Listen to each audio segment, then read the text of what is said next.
Hi, I'm Lana Condor, and this is my last meal.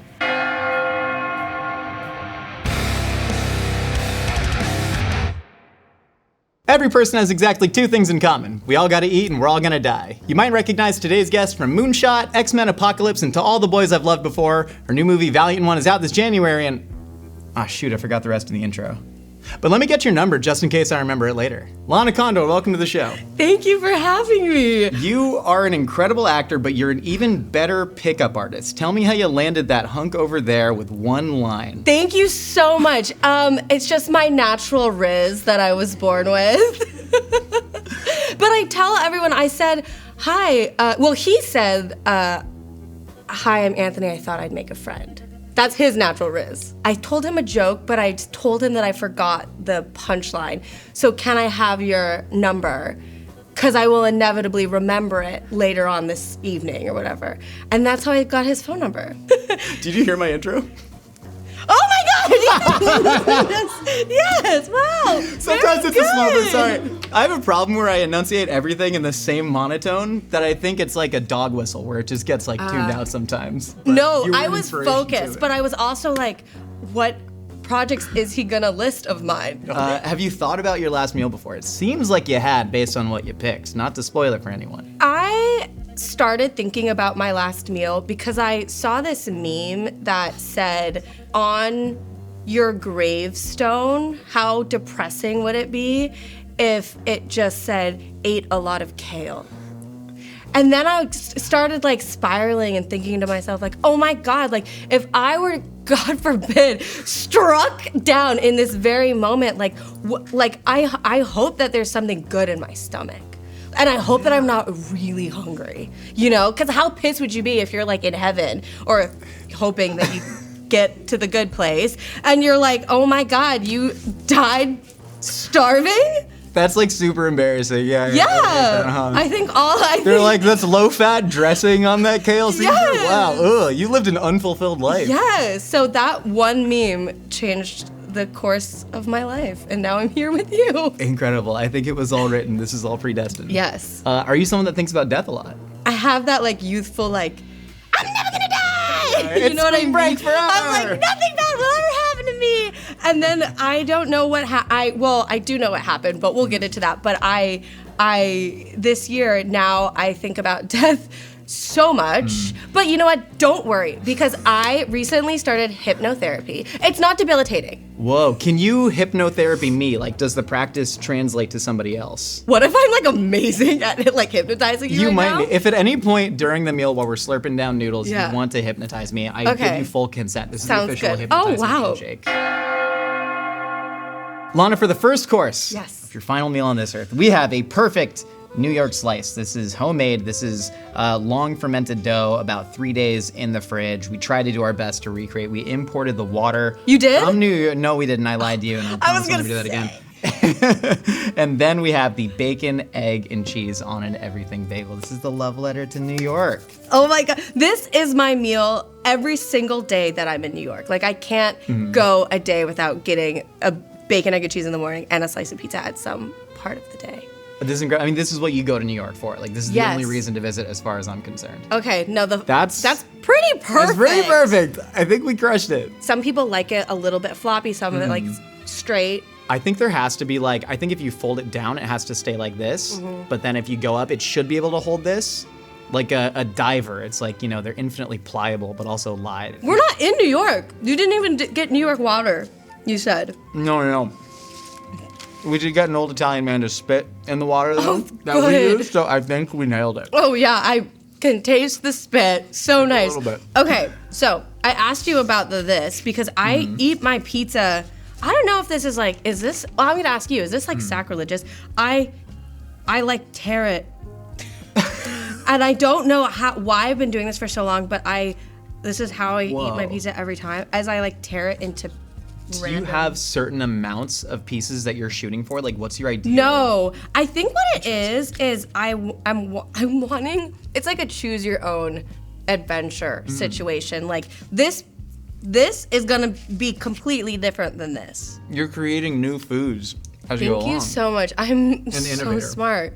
But no, I love to tear it like this. And in my brain, I think to myself, this is now 3 pieces. You right? tripled your experience. Yeah, and the value. So I'm not only saving money, but I'm creating just like a full sensory experience. I love the way your brain works. That's incredible. I know at some point you had a secret food Instagram. Is that secret food Instagram still active? And how do I get the invite to follow? I mean, I don't think I have no idea. I haven't posted on it in so long, but it was the.little.spoon.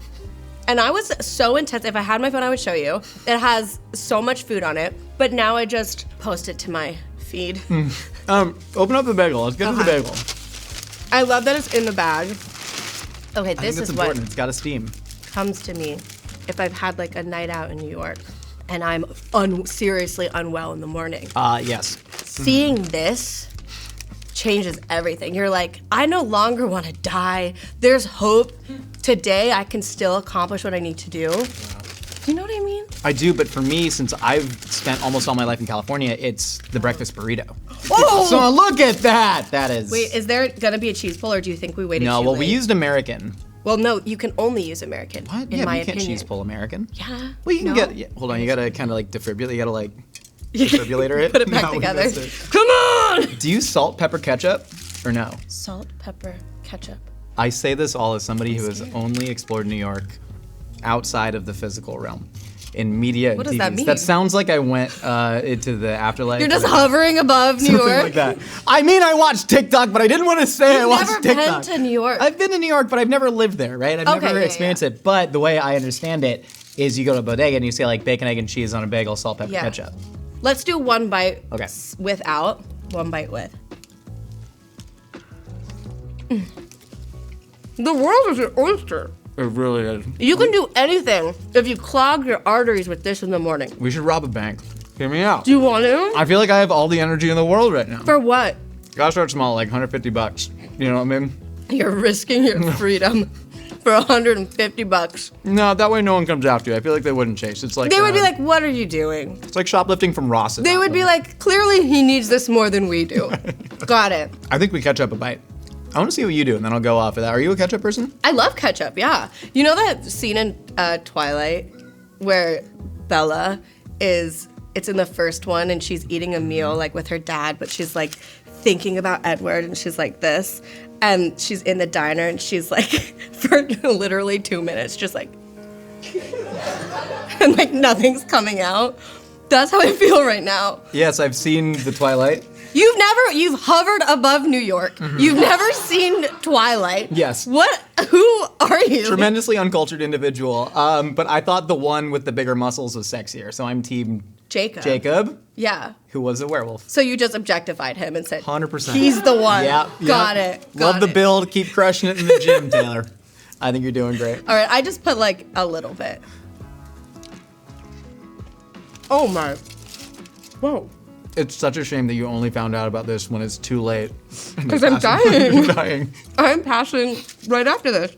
You got a new movie coming out called Yes. Valiant One. You said in an interview 5 years ago that your ideal dream role would be, quote, Andrew Garfield in Hacksaw Ridge, but a girl. Yeah, I did. And now you've completely manifested that. This is about Thank as you. close to that as you get. Are you a witch? Do you have the power of sight and divination? So I'm not a witch, but I actually do think that I have manifested a lot of things in my life. I think that I might have some sort of power, but I'm not a witch. Maybe I am. You know what I mean? We'll get the tub, throw you in, see if you float. It's a whole process we have here. But why were you attracted to roles like in Hacksaw Ridge? I did the To All the Boys franchise for years. Like I think we shot 3 of them, but I think over the course of like 4 or 5 years. And I'm someone that kind of likes to live on extremes. And so I think that like once that season of my life was over, I instantly was like, okay, what can I do that's like so left field that might honestly be so unbelievably random. When I tell people like, oh yeah, I have a war film coming out, they're like, you don't do war films. But I from like my heart, I wanted to do something that could kind of really be so different and also showcase like different strengths that I have. I am someone that has had to work for a long time about finding the tools of leaving work at work.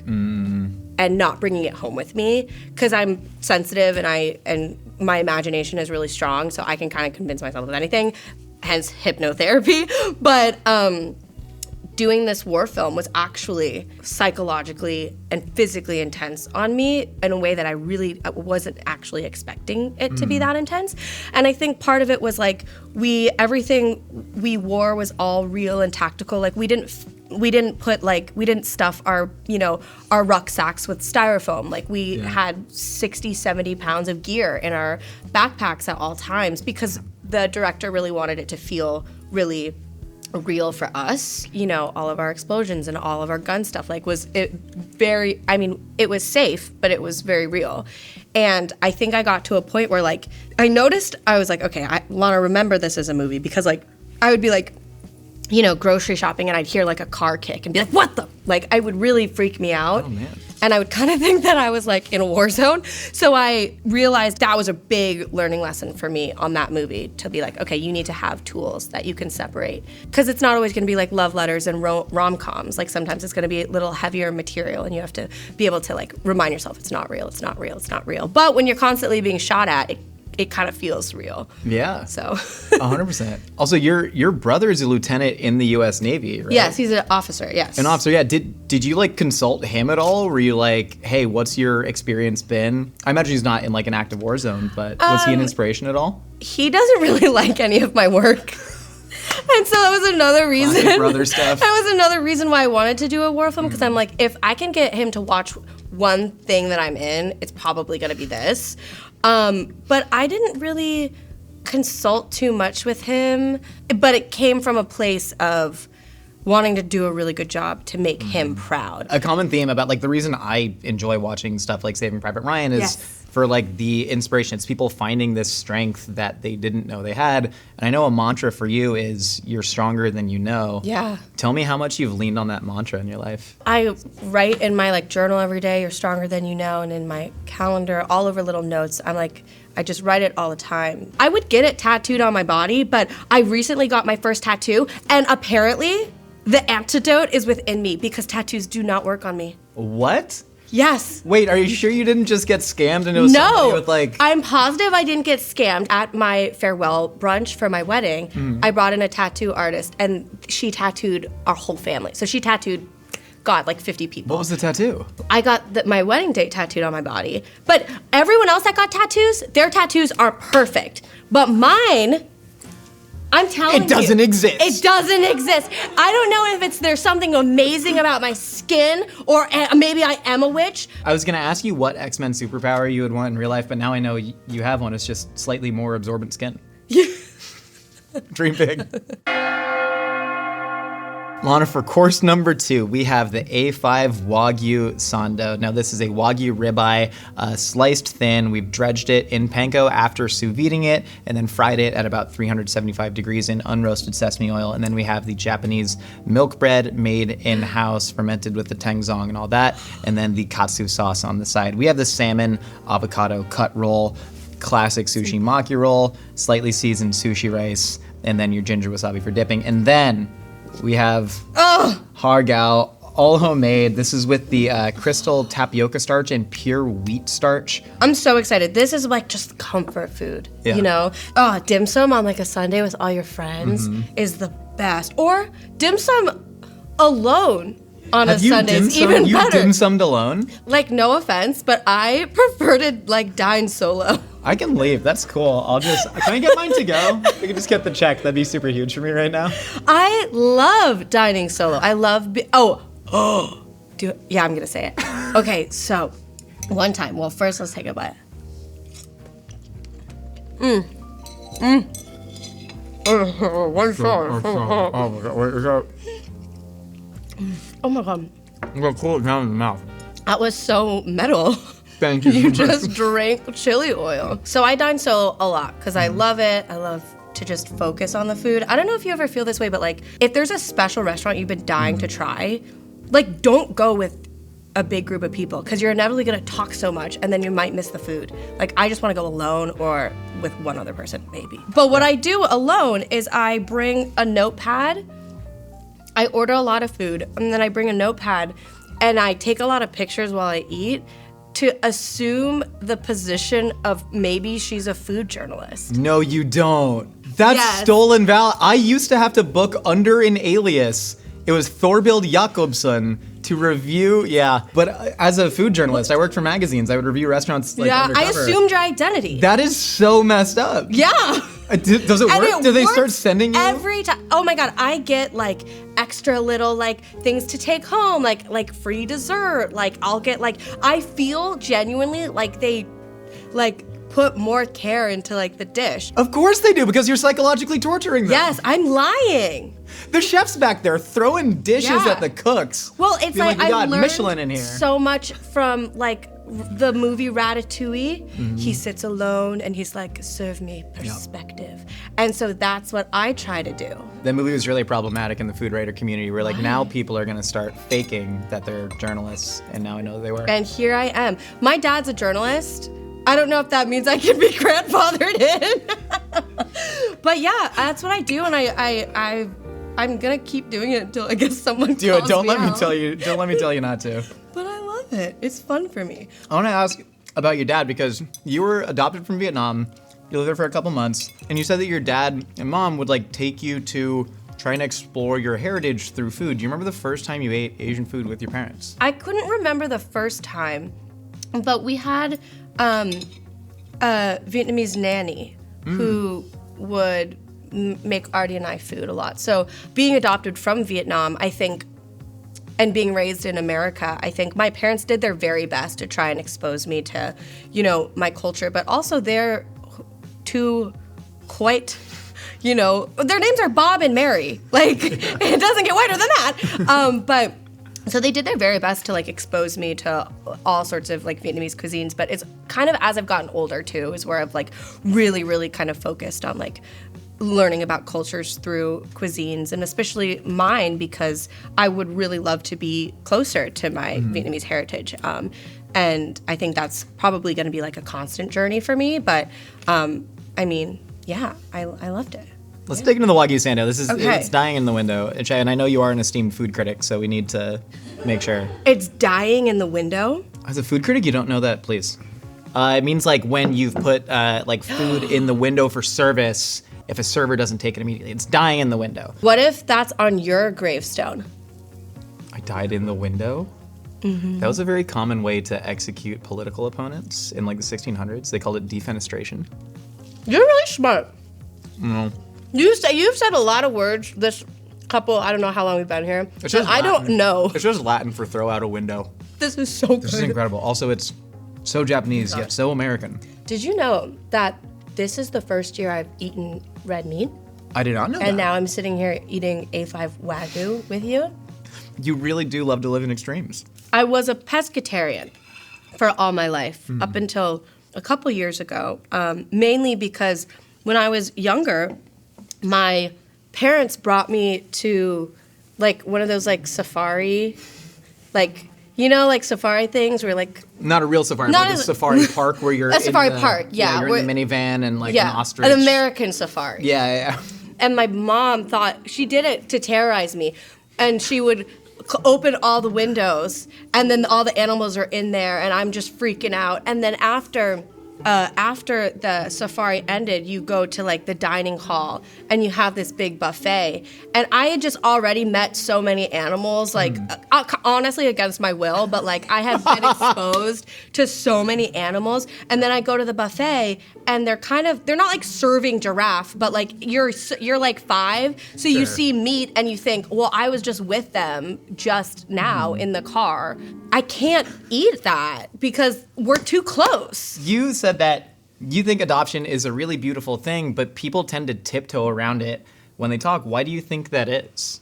A lot of people have their own experiences, and so typically when I talk to people who like maybe aren't adopted themselves, it's them trying to be sensitive to like me. Yeah, But of course. I could talk about it forever because I think it's a really beautiful thing, and I think that there's so many couples that can't have kids, and I think adoption is an amazing option, and I think that I've also been someone that has fought the good fight of like nurture versus nature, and obviously I'm a nurture gal, so and I love my parents more than anything. I mean, they're all I know. Like, there's my biological parents. I could walk down the street and they could walk by me and I would have no idea. So my mom and my dad are like, those are my parents. That's it. So I like to talk about it in a positive way in case it is brain food for someone who might be considering adopting. Have you read a Chicago Tribune article from December 21st, 1997 called Journey of the Heart? Yes. Yes, my dad, he's a journalist. He wrote that for the Chicago Tribune. They asked him to do a piece on our adoption story for Christmas. And I read that actually, I think I read it around 15. I mean, I never had a question, am I adopted? Because I'm Asian and my parents are white. That'd so be messed up if you only found out with a newspaper article from 15 years ago in your bed. I think the context clues should help. Yeah, I did read that article and it was really beautiful because to me is so special. And actually because of that piece, I think there was 20 families got babies after it or something like that, which is amazing. So.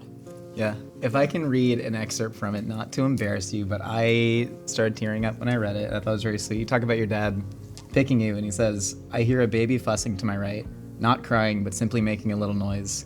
I walk over to pick up the baby. The fussing stops instantly. I'm looking at my future daughter. She is gorgeous.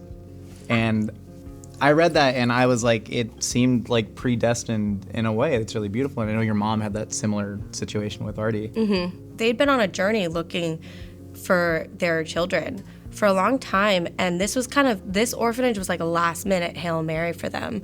The adoption agency that they were working with, it ended up being a scam, and so they lost all of the families that they traveled with. They lost all of their money, they lost everything. So a lot of people had to go back and recoup and figure out what's next. And my parents were just screw it, let's just try this one last time on our own. I love that he said fussing because I'm not a big crier, but I am a big So I imagine that's kind of what I was doing, but he always said both of my parents always said that they had met so many babies and they'd fallen in love with so many because you meet all these babies, how do you just want to take them all home? But I think they were really waiting for a moment, some moment that felt undeniable. And I thank God I was I don't know, I was probably pooping, but thank God I was doing whatever I was doing because my life would have been so different had I not fussed about. And I am so grateful for them, and I try really hard to live my life to honor them and to make their choice worth it. Yeah. So that's beautiful. Bubba, eat your sushi. It's getting warm. Okay. The sandwich is getting cold. The sushi's getting warm. I didn't know that sushi rice had to be body temp. There's the thing, and it's also the reason why Jiro Ono, he got in a little bit of trouble because he said that he wouldn't hire a female sushi chef because women have higher body temperatures than men and it would ruin the rice. It's not scientifically true. But it's not true, right? Or do we run hotter? No. We need more sleep. And I tell that to my husband every single day. Women live longer than men. Do you think it's because they get more sleep? One time, and by one time I mean last week, I slept for 15 hours. What? It was a sad day. Oh, okay. Yeah. It was one of the sad days. Yeah. And I call it the sads. The psychiatrist called it clinical depression. I was like, no, right. I'm just sad all the time. I know. My therapist is trying to tell me I'm depressed, but I just say the sadness has made a home within me. But That's so poetic. You sound like a 17th century poet. That's beautiful. But the home is still a place of love. Yeah. Doesn't mean it's a bad home. I sleep 5 hours a night at most. It's terrible. Why? Is it the night terrors just keeps you awake? Well, the fact that you do a show about death? It's mostly the DMs that I get, not the guest interactions. You don't have to read them. I know. You have free will. Mm-hmm. Do you think people do have free will? Or are we just sort of all a collection of social pressures and nature and nurture and we're all just floating through life until we die? I recently read this book. I'm going to totally butcher it. There's this airplane flight, commercial flight, and then this psychic stands up and is in a trance and is having an episode and stands up and walks down the aisle and tells every passenger age, and how they will die. And so the book, the novel, is kind of all about how people would react if they knew when and how they would die. And it made me really think about, like, is there such thing as fate? Is your life predestined? I have decided that, okay, so my mom recently passed away, and she had a really bad accident, and she became fully paralyzed overnight, and she suffered for a year, and then her body just gave out on her. And I refuse to believe that the way that she died, that was her fate, that was pre-written for her. If I believe that, I could so instantly have zero faith in anything. And I personally don't want to live my life without faith, without hope and optimism. I think it's really easy to be drawn into the darker parts, but I personally want to live my life this way. When I read the book and I was kind of faced with that question, like, can fate can't be fought? I was like, man, I just don't want to believe that, like, she was always meant to go that way. Yeah. Like, we don't want to live in a place where we are just along for the ride and then we die. I can take this and I can dip it in the katsu sauce, even though it's not meant to go in there. Yeah. I mean, my husband, he will, like, just buy whole rotisserie chickens and just eat them, like, in the car, or like, that's called boy dinner. Yeah. Boy dinner. And I guess he was with a friend one night, and his friend was like, well, what do you want to eat? And he's like, oh, let's just get 2 whole rotisserie chickens. And his friend was like, I didn't know you could do that. I didn't know that was allowed, that you could just put that sucker there and rip it apart and eat it. But it's like, yes, like, things don't have to be structured. And I think in food, like, I personally think that there are no rules. I think they're just kind of guidelines. Lana, for course number 3 of your final meal, we have spaghetti alla matriciana. This is that guanciale that's been rendered, and then you saute the tomatoes in it, a little bit of Calabrian chili, toss the spaghetti in there, put the guanciale back on top with a little bit of pecorino. Then we have the shrimp chow mein. Get that wok on it, really fry that soy sauce into the noodles, feel that heat, and then if you'd open your bowl, we have the chambong. So this is the Korean seafood noodle soup. We have mussels, we have shrimp, we got squid, we have clam and anchovy in the broth, and then a little bit of that bulgogi shaved beef. Ugh. This rules. We did it! This is my dream! Oh, wow. Where would you start? Are you not, like, spoiled for choice here? Maybe we start in one of these, because this will stay warm longer. Smart. Yeah. Can I dish you up? Yeah, sure. I'm so curious to see how much of a mess you make. I know, wait. Oh my god, it's so much hotter than I thought it would be. Hold on.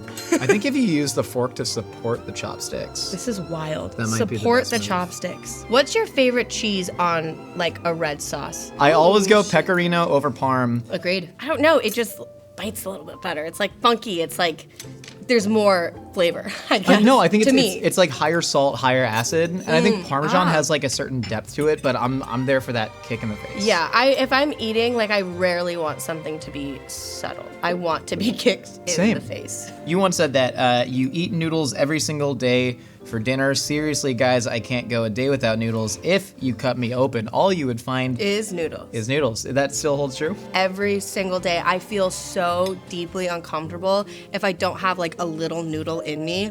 Like, I really, ooh, that could be weird. Most people say Take that as you will. But no, seriously, it's my favorite food. Like, I travel with, like, little cup of noodles because I get anxiety without noodles. If you cut me open, you would see last night's noodles. Why do you think that you should talk to yourself like you would talk to your best friend? You did your research. No. I would never say half of the things that I tell myself. I would never say that to my best friend. I would never say that to anyone that I loved. Like, what makes me the outlet for such self-hate? Like, why would I say that to myself? And I think it's a good reminder, because when I'm feeling down or I'm in my head about something, or maybe, I'm not feeling myself. You want to be your best friend. You want to speak to yourself tenderly so that you know that you're safe in your own body. It is funny that we do reserve the most cruelty for ourselves. I know. But then, do you ever get caught up in the spiral of doing the negative self-talk and then negative self-talking yourself because you've been negative self-talking? Yeah. Why can't you love yourself? Yeah. How do you drag yourself out of those spirals? Is it Noodles? Honestly, yeah. Yes. Like, actually, this is very serious. I think it's spicy noodles help me a lot. I remember when my mom passed away, I ate, a shout out, you better give me a sponsorship.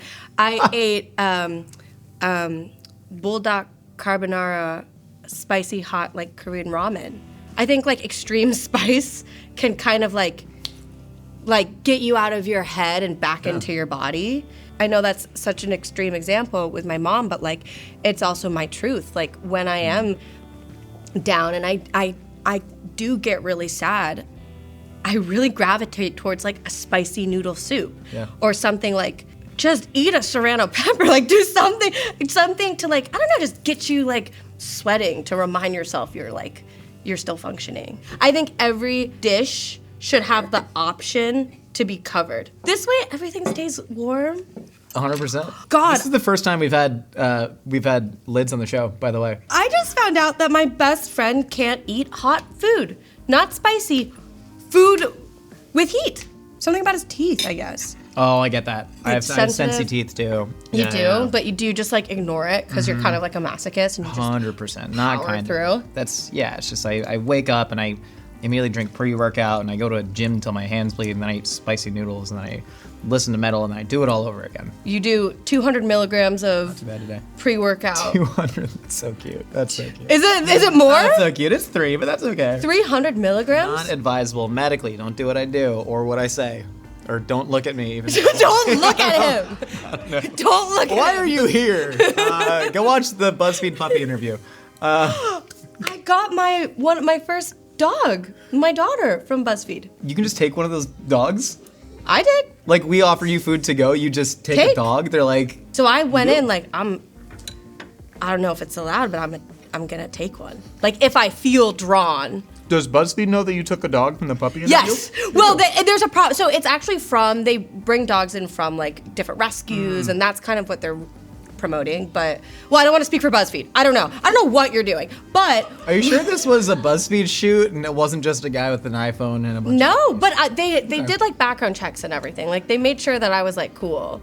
I hope. Ooh, you want to be morbid? 100%. There's got to be a way we can figure out how to make dogs outlive us. Well, they can already clone your dog, right? But then, do they have the same personality? I don't think. I know twins that are eerily similar, though. You know what I mean? Right, you know but those twins that are like, they're the creepy twins? Yeah, but I feel like we're getting into like sensitive territory. Can we pause? But Is anyone smarter than us in science? Probably most. A twin and no? a clone is very different. A I twin feel like they're closer than you think. Yes, maybe. I feel like you clone a dog that's the same dog. Dogs aren't as complex. Oh, you know what I mean? no. Oh, I'm sorry. Are Is you your a dog cat more person? Yeah, I am. I really am. We're done. Lana, for the final course of your final meal, we have the Marion berry pie. This is made from scratch, butter crust, a little bit of vodka in there to get some extra crispiness. And then we have reduced the Marion berries, added just a little bit of pectin, baked it, very simple lattice crust. And it was only because Whidbey pies would not mail all the way out to LA. We tried. Oh my gosh. Can I serve you up? Yes, please. Look at that. Wow. Marionberry isn't like super common. It's a very Pacific Northwest thing, okay. and I think they're actually maybe all grown in Oregon, but it's a variant of a blackberry, but very Pacific Northwest. And you grew up on Whidbey Island outside of Seattle. And you said you'd bring Whidbey pies to every special occasion. Oh yeah, I wanted to have like pie, Whidbey pies instead of a wedding cake. I want to talk about your childhood on Whidbey Island because you said that you were able to grow up slower there because there was just a slower pace of life. It was a lot of playing in the woods. Was that like intentional from your parents to give you a slower pace of life growing up? When I was younger, it was kind of just when like internet online was just kind of becoming a thing, but not really. But then like we were living in Chicago at the time, and my dad works in like he's a journalist, so he's a part of the media and all these things. And I think he just had like this come to Jesus moment of like, whoa, we've worked so hard to like have children. Let's see if we can have them grow up and like slower, and realize that 24 hours in a day, like that's actually quite a lot of time if you're present in it. So I think that a lot of that came from the way that I was raised by my mom and my dad, and particularly Whidbey, because we had no like access to anything. So yeah, I loved growing up there, and I hope that someday I can go back there and live there. You had a really beautiful tribute to your mother on Instagram when she passed, where you said that she taught you to love others in the world in such a way that made you forget that hate existed. Is that ultimately, you think, the legacy that your mom left on your life? Is that sort of love that can't be contained? Yeah. I think when we were at her memorial, someone got up and did a speech like towards the end of her celebration of life. Man, they said if I had like a quarter for how many times Mary was described as kind, I would be a billionaire.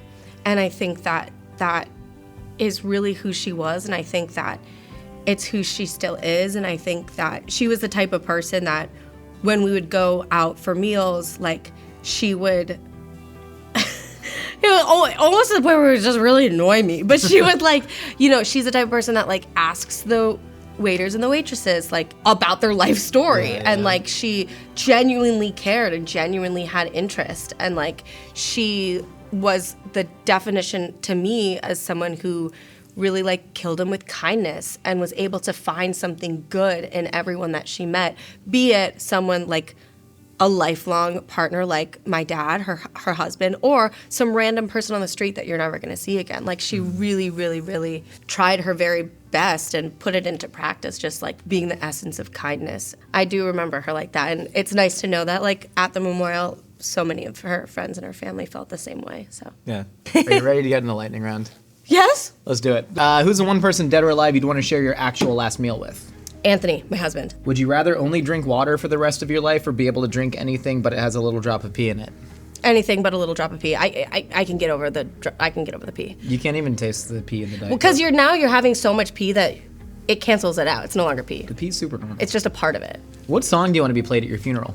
1,000 Years, Christina Perri. F, marry, kill, rice, noodles, bread.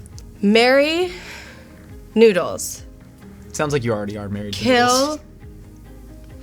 Sorry, guys. Kill rice. F bread. That's the right answer. Thank you. Is that yours? Yeah. Who's your dream eulogizer at your funeral? My husband, because I hope that he outlives me. Which thriller novel that you've read would you want to bring on screen? Hairpin Bridge by Taylor Adams, or The Quiet Tenant by Clemence.